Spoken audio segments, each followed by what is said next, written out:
나오실 때 힘찬 박수로 드리겠습니다. 할렐루야. 할렐루야. 할렐루야. 할렐루야. 할렐루야. 아멘. 모세가 태어났을 때 그 부모가 보니까 너무 그 영모가 뛰어나고 아름다웠습니다. 그래서 바로 왕이 아들을 낳으면 다 죽이라고 했는데 그 아들을 감춰서 키우게 되죠. 그때 그 부모가 모세를 본 눈이 뭐냐면 창세기 하나님께서 창조하시고 난 다음에 보시기에 좋았더라라고 하는 단어하고 동일해요. 토부라는 단어입니다. 하나님의 눈으로 여러분을 보니까 여러분 너무나 귀하고 아름답고 복됩니다. 아멘 하신 분들은 그대로 될 줄 믿고 아멘 안 하고 있는 이 땅으로 있는 사람은 그대로 살다가 중요하게 가시는 은혜가 있든지 말든지 다시 한번 옆에 분을 인사했다. 주의 눈으로 보니까 아름답습니다. 주의 눈으로 보니까 신이 아름답습니다. 신이 아름답습니다. 할렐루야. 먼저 하나님의 은혜와 축복이 여러분의 삶과 현장, 가정과 사역에 넘치기를 축복합니다. 아멘. 우리 예배 가운데 성삼위 하나님께서 임재하셔서 영광 받으시고 말씀으로 역사하셔서 이 본문의 기적의 현장의 역사가 우리의 사역 가운데 있기를 축복합니다. 오늘 본문의 주제는 빈 그물도 아니고 채워진 배도 아니며 주님의 부름을 받은 베드로도 아닙니다. 그럼 주인공은 누구일까요? 바로 예수 그리스도라는 사실을 먼저 말씀드리고 싶습니다. 그리고 그 위에 우리의 삶의 현장에서 우리와 함께 하시고 우리를 보호하시고 채우시는 우리 주님의 은혜를 누린다는 것을 말씀드립니다. 그래서 저는 사실 이 제목을 채워진 배로 말씀드렸지만 그보다는 하나님께 쓰임받은 사람이 되자라는 제목을 참 좋아합니다. 왜냐하면 베드로는 채워진 배를 버리고 예수님을 따르는 하나님 앞에 쓰임받은 사람이 되었기 때문입니다. 그렇다면 우리는 어떻게 하면 빈 배도 채우고 하나님 앞에 쓰임받은 하나님의 사람이 될 수 있을까요? 오늘 4절부터 보겠습니다만 2절 하반절 보니까 어부들은 배에서 나와서 그물을 씻는다라는 말씀으로 기록하고 있습니다. 이는 희망을 가지고 내일을 준비하는 모습이죠. 5절에 보면 그들은 밤이 새도록 수고했지만 잡은 것이 없었는 절망적인 때였습니다. 그러나 그들은 절망하거나 원망하거나 불평하지 아니하고 내일을 위하여 그물을 씻음으로 다시 한번 준비하는 모습을 우리에게 보여주고 있습니다. 요즘 정치도 경제도 좋지 않습니다.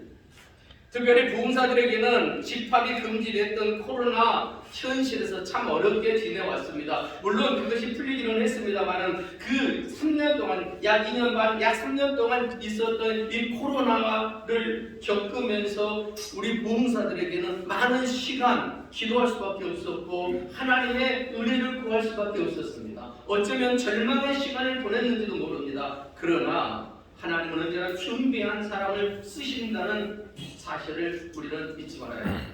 아멘. 사실은 지금 이태원에서 엄청난 사건이 일어나고 또 북한은 매일같이 불장난을 하고 있습니다. 어제까지 사용하는 로켓을 비롯해서 포탄 비용이 1,000억이 넘었다고 하잖아요. 백성들은 지금 굶어 죽고 있습니다. 그런데 정권을 잡은 자들은 헛장난하고 있습니다.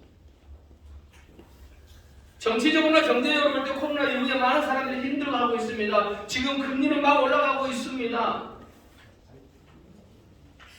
어쩌면 코로나보다 지금 교회 현장에서는 우리가 피부로 느끼는 게 있습니다. 헌금이 뚝 떨어졌습니다.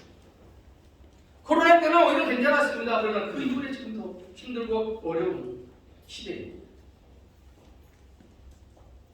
그러나 믿음의 사람은 이럴 때 믿음 안에서 희망을 갖고 준비해야 됩니다. 내일은 준비하는 사람들의 것이기 때문입니다.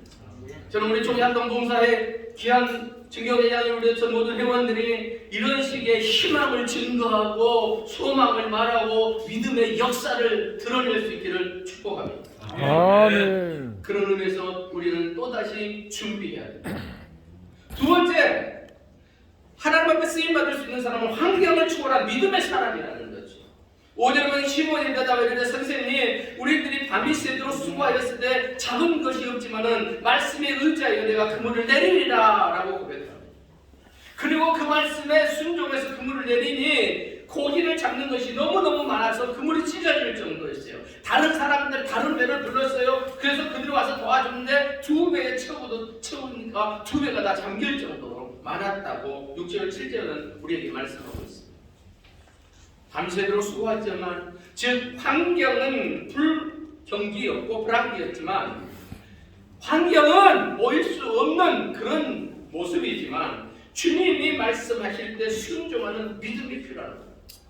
내 경험을 의지하지 마십시다. 상식을 말씀하지 마십시다. 지식을 말하지 마십시다. 경험을 초월하고 상식을 초월하고 사람의 지식을 초월하시는 하나님의 말씀을 우리는 믿고 증거해야 합니다. 아멘.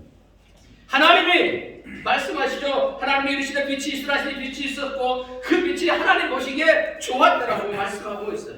그렇습니다. 어둠 가운데 빛이 있으라 말씀하시므로 빛이 있었고요.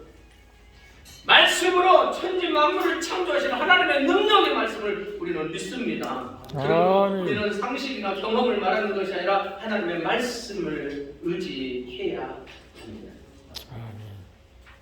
말씀으로 바닷물을 모아 무더기까지 쌓으심에 깊은 물이 곳간에 가둔 것처럼 되었다. 여러분 한번 상상을 해보세요. 지구는 둥근입니다. 그 둥근 지구에 바닷물이 흘러내리지 않고 모여 있습니다. 왜요? 이것을 과학으로 어떻게 증명합니까? 분명히 성경은 말씀합니다. 하나님께서 바닷물을 모아 무더기같이 쌓으심에, 믿어지지 않으셔서 아멘 안 하십니까? 하나님이 하셨습니다. 하나님이 하셨습니다. 아멘. 할렐루야. 아멘. 그러므로 우리는 하나님의 말씀의 능력을 믿음으로 환경에 지배를 받지 말고 말씀의 능력을 누리시는 우리 모두가 되어져서 우리의 사역 속에, 그리고 여러분들이 섬기는 교회 속에, 모든 성도들의 삶 속에 빈배가 채워지는 역사가 있기를 축복합니다. 세 번째, 이게 굉장히 중요해요. 하나님 누구를 쓰시는가? 선생님이 주인으로 바뀐 사람이에요. 8절에 뭐라고 말씀합니까? 시몬 베드로가 이를 보고 예수의 무릎 앞에 엎드려 이르되 주여 나를 떠나소서 나는 죄인입니다 라고 고백하죠. 베드로는 예수님을 처음 만났을 때 선생님 이렇게 불렀습니다. 그러나 지금 그는 예수님 앞에 무릎을 꿇고 주여라고 고백합니다. 뿐만 아니라 나는 죄인입니다 라고 고백합니다. 여러분 이 사건과 비슷해, 똑같은 건 아닌데 비슷한 사건의 모습이 어디서 나오면 요한복음 2장에 예수님께서 갈릴리 가나 혼인잔치에 생하셨던 기적의 역사가 바로 그런 거예요.